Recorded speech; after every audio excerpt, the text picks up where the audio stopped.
Welcome back again guys for another video. So sa video na to, nagduki kami. Hotpot na may itolok and buffet.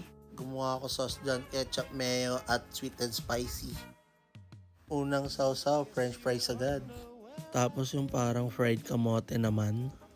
Tapos may mga chicken sila, yan yung salted and egg. Tapos yan naman yung Korean soy hata na flavor or Korean barbecue. Tapos meron din sila yung parang alamares. Tapos parang potato wedge na may gulay.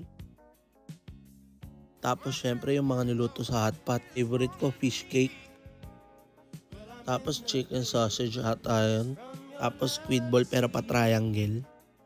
Tapos ang solid na crab sticks. Hindi mawawalang noodles guys. Tapos corn. Yun lang, kayo ba saan kayo nag-hotpot na may buffet? Subscribe and sa ulitin.